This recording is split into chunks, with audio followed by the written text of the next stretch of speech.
everyone. So for my presentation, I decided to do the trace mineral iodine. Just as a reminder, trace minerals are substances needed in the body.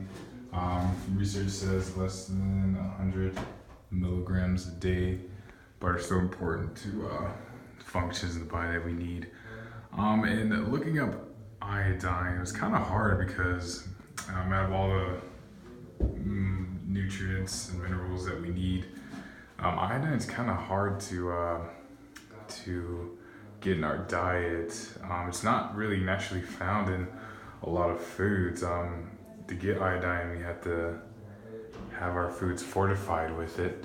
But just to start, as you see here, I kind of wrote down on this lovely wall here just a few facts I found about iodine. The name comes from the Greek word iodis, which means violet, because iodine in nature is naturally like a purple black or like a blue black color in a solid form. It can also be gaseous as well. Iodized salt, I don't know if anyone knows this, is actually, it's white because it's bleached white. Otherwise the salt would look like the natural occurring iodine, that kind of like a bluish black or purple black color. It's more rare than rare earth metals at that, because it's mostly found in the ocean, not really found in earth soil. So that's another reason why it's hard to come by. As I mentioned, it's mostly found in the ocean or in brine, which is like super salty water. It's the heaviest element needed for human health, or things that our body uses it for. And certain forms are actually radioactive, which I found interesting. It's a nutrient that we need, but it's also radioactive in other forms. But if we go over here, kind of a little history. So it was first discovered by a French chemist in 1811 in France. He was actually trying to make gunpowder. He was on the beach one day, found some seaweed.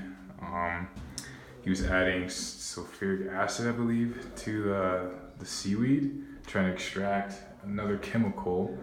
Ended up adding too much acid, and he got this purple blackish substance that solidified, which is iodine.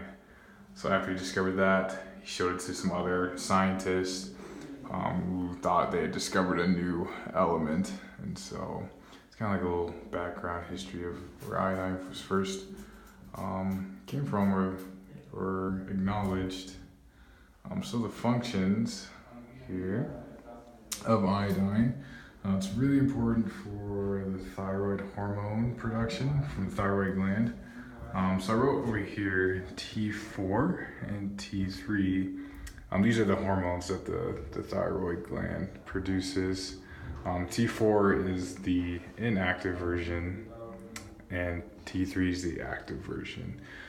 And the other functions, so what these hormones do is they are responsible for regulating pretty much growth and metabolism and other metabolic reactions of the body. So we have brain and nervous system development, metabolism, and growth. I put a star next to growth and brain and nervous system development because the deficiencies for this mineral has to do a lot with those two functions that the body uses iodine for. Speaking of which, go over here for the deficiencies. So you have goiters, impaired mental capacity, cretinism, which is stunted growth.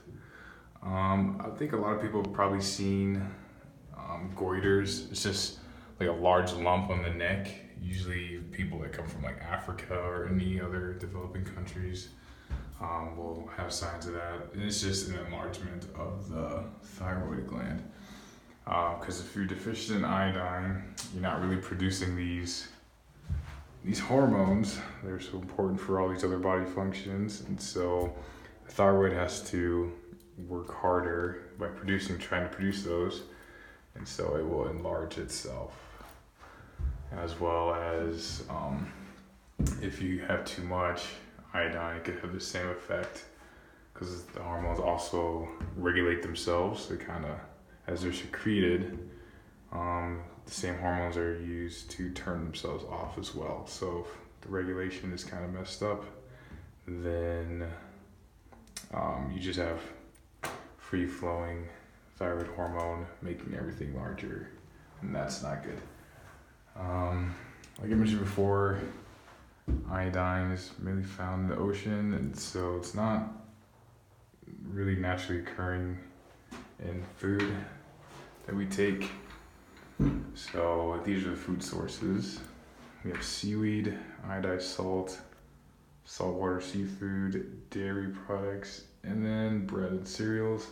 So obviously seaweed and saltwater seafood would have a lot more iodine in it, being that most iodine is found in the ocean. Dairy products and breads and cereals, as well as iodized salt, are just foods that have been fortified with iodine. For example, farmers will put iodine in cattle feed, so all dairy products from those cows will have iodine in them. As far as breads and cereals will be fortified like iodized salt is, so that's other ways we can get it in our diet. But the two I put stars next to, seaweed and iodized salt, is where the majority of iodine is taken into our diet from, as well as saltwater seafood. Let's see here on the toxicity for iodine. So the upper limit is 1,100 micrograms a day for men and women. Then you got goiters, as I talked about before. If you have deficiency or if you have too much, messes with the growth of certain organs and especially the thyroid. So that could come up again. You can have decreased thyroid hormone synthesis, which is where the thyroid's not able to make enough T4, T3 hormones, and so it has to work harder again. And just the RDA for iodine is 150 micrograms a day for men and women. In the US, we get about 190 to 300 micrograms a day, and we don't really see any deficiencies because we use a lot of salt in our diet, and a lot of it's iodized salt.